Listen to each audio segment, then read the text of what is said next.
Hello all, hope you're doing well today. This is just a little syllabus, blurb, whatever, just so that you have some idea of what the expectations of the course are for this summer. So here we go. So the course is the essentials of professional fitness training, and the idea is really to prepare you for taking the personal training certification through the NSCA organization. My name is Dr. Misty Kesterson. You can call me Dr. K. And this class is going to be meeting online asynchronously, which means that you'll be doing your work at your own pace. We'll talk about that a little bit more. My office is located in Island Hall 374. You're welcome to come by, but during the summer, I recommend that it be by appointment only. We can also visit via Zoom or Teams or whatever you're comfortable with.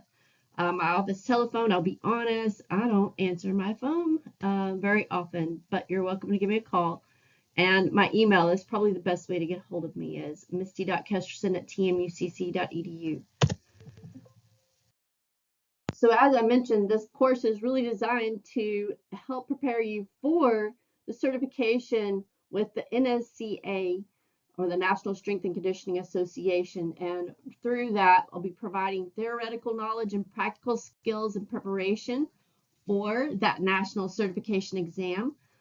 Topics are going to include guidelines for instructing safe, effective, and purposeful exercise, talking about the essentials of the client-trainer relationship, and conducting health and fitness assessments, as well as designing and implementing appropriate exercise programming. So by the end of the semester, kind of expect for you to have a knowledge on foundational exercise science related information, as well as to understand guidelines for assessing a client and use of fitness tests and interpreting test results.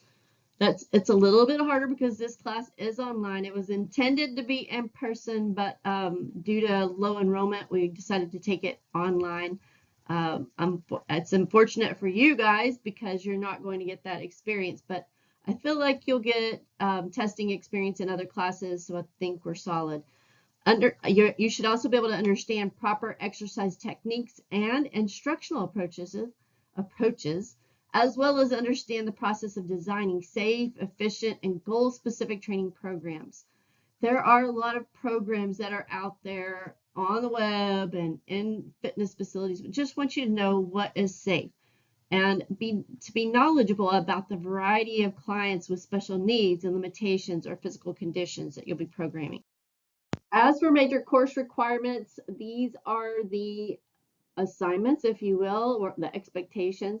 And really, the idea is the course evaluation is based upon the assessment of your mastery of the course content or knowledge and mastery of the selected skills. It's a little harder to test skills just because we're not in the classroom. But knowledge and skills are evaluated by the written assignments, the course assignments, and the other opportunities. Grades awarded are going to be based upon earned percentage of the final maximal point total. So each week you will have quizzes because we are in the summer and it is a shortened session. You're going to have about on average, about 4 quizzes each week, along with a test. And so there will also, so there's 5 tests that are approximately 50 points each, and there will be one assignment that you'll be getting this first week that I'll communicate a little bit more through Blackboard. We'll also have discussions that are due each week, and they're 10 points each. It's going to be over topics related to the field of fitness, behavior modification, initial client screening, developing the exercise program, and just those special cases that we'll be talking about.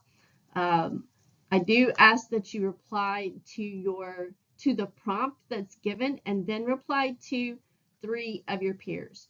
So in your discussions, you are evaluated upon the value of your original posting and your reply. Please, please, please try to do your own work. And we'll talk more about that. You should add value to the discussion, include your research, your references, and your experiences to your posting. The training program will be at the very end of the semester. You're basically going to be creating a weekly workout for a client, including a warm-up, cardio, resistance, flexibility, and cool down. And again, more information is given on Blackboard. And this is what the point breakdown looks like. So your quizzes are going to be roughly about 210 points, or about 25% of your grade. So please make sure you do those on a weekly basis. The discussions are just as important, and they're worth 15% of your grade. Your training program will be 45 points, or 5% of your grade, and then the tests are weighted pretty heavily at 37%, or roughly about 300 points. So a total of 685 points.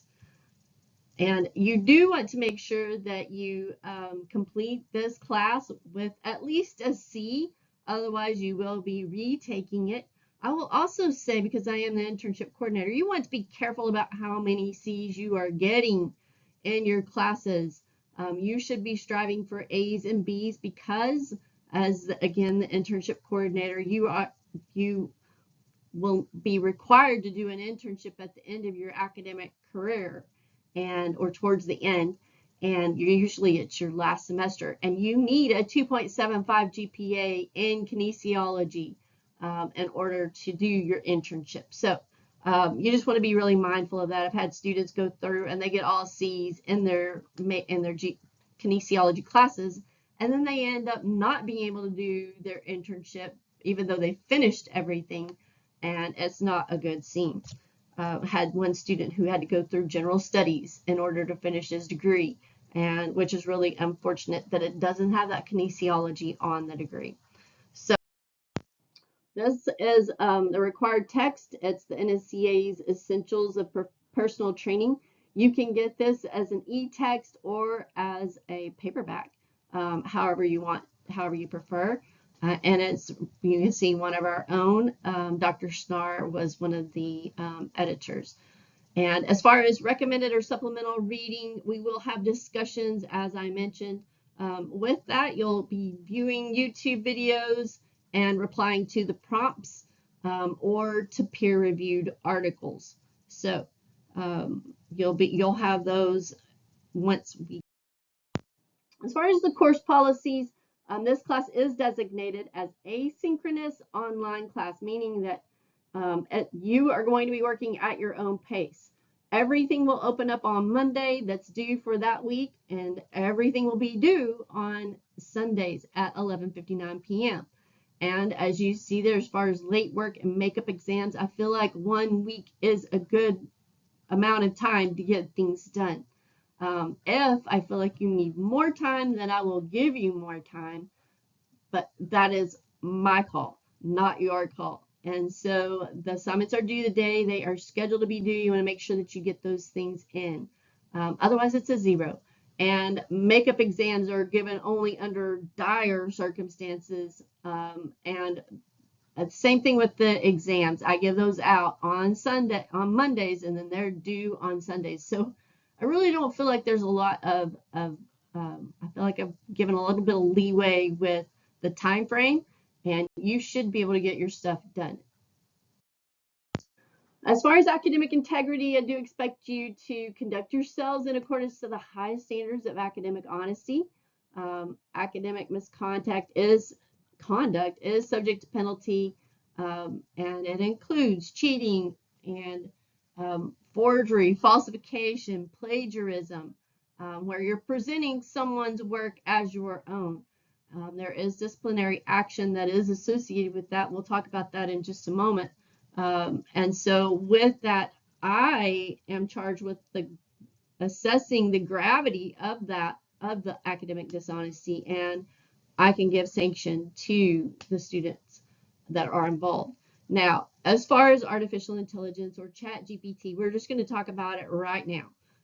I will tell you, I've been using ChatGPT with work that I've been doing, but you have to be mindful of this. You cannot just take, copy, and paste. It is something that you use to help you in formulating your discussions. And And so it can be a tool to assist you with that, but you should not be relying on it completely. You should institute resources of your own into Chat GPT. So I will be honest. This last spring was kind of an introduction to it for me, and had students that were using it and really did not understand what they were doing. But I know now, and I'm onto it. So you have to be very careful with that. Um, I want to see what you know with your discussions and with your work that you are submitting on tests, things along that line. So if you're going to be using it, then you need to make sure that you're citing it appropriately, and I've got that listed here for you to read. So as far as academic integrity and plagiarism is concerned, first, it's a written reprimand. Um, It could be any one of these. You could be required to redo the work in question, required to submit additional work. You may receive a lower grade on the work in question, or you may be assigned a grade of F to the work, or even to the course. So, recommendation for more severe punishment is really, or dismissal from the program or from the university. You really want to check out the university catalog for that. Um, I really hope that you never find that it's important to drop a class. I feel like you need to stay in class and make things work. But if it's not working out for you, then you may need to drop the class. You can see the due date for that is June 23rd to receive a W in the course. And as far as preferred methods of scholarly citations, APA format is what we'll be using, and I do expect for you to make sure that you take care of that, that you're using that with your discussions and with any work that's submitted otherwise. As far as classroom and professional behavior, I do expect for you to adhere to the Student Code of Conduct, and really it's mostly in our discussions more than anything. I just want you to be mindful of how I feel like with social media, we feel like we can say things freely. I want for you to be mindful of what you are saying. I think that's important, and understand how your words will affect other people. And so I just, again, ask for you to be mindful of all of that. Be respectful of one another. And I believe we can all learn from one another. I've learned as much from you as you do from me, I believe. So again, I just ask that you be respectful and courteous to people, regardless of um, religious background, sexual orientation, or disability. Just be mindful again. I really want for you to feel free to express yourself, but also to be mindful and to not infringe on others' rights. That's not something that will be tolerated. So we are a very diverse student population, and so we want to be careful in how we do things. As far as grade appeals, I prefer that you first, you should talk with me if you have a complaint about your grade. And if that doesn't suffice the problem, then taking it to Dr. Melrose, as he is the chair of the department, and then it would go to the dean's office. Most things I think we can take care of in our classes. So, and as far as disability accommodations, if you need some accommodations, I ask that you please let me know at the beginning of class so that I can help you with that, with tests, the learning environment, whatever I need to do to help you with that. Please let me know. And as far as civil rights reporting, if you feel like you're being discriminated against, or there's some type of relationship violence or sexual misconduct that you're dealing with, please make sure that you reach out to the appropriate people, Samuel Ramirez or Rosie Ruiz in the for Title IX purposes, and just make sure that you contact them if you have any questions or concerns.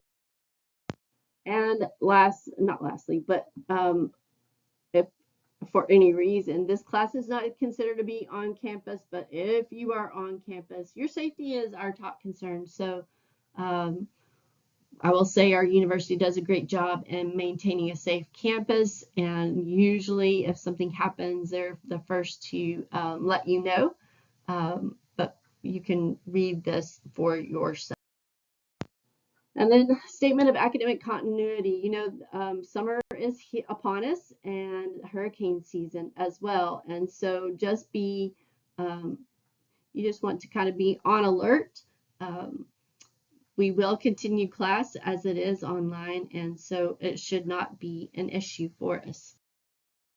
And this is our tentative course line. That means that things could change if something happens. But you can see first week we're starting out. We've got chapter 9. So I had to restructure this class a little differently. I wasn't very happy with how it was set up last spring. I just felt like it was a little choppy. That was the first time I've used this text. And so I've rearranged things. We're starting off with client consultation and health appraisals, as well as fitness evaluations. And then we're going to go and touch a little bit on the anatomy and physiology a little bit, and how that's important to exercise science. So you can see our first week. This is considered to be the syllabus, and there is an acknowledgement that you'll need to take care of. But chapters 9, 10, 11, and 1, you'll have the first quiz. So quizzes for each of those chapters. So 4 quizzes, but only 1 discussion. And then you'll have the PAR-Q that is due. We'll discuss that, as well as test 1, which will cover chapter 9, 10, 11, and 1. So 4 chapters on approximately for each test. This is a syllabus acknowledgement form. I will come up with something for this for you so that you understand, so that I know that you have read and understand the class policies and that are presented in the class syllabus. All right. Thank you so much. I'm looking forward to visiting with you and getting to know you in this class. And it's going to be short, and it's going to be really short. So we got to get to work. All right. Thank y'all. You'll have a great day.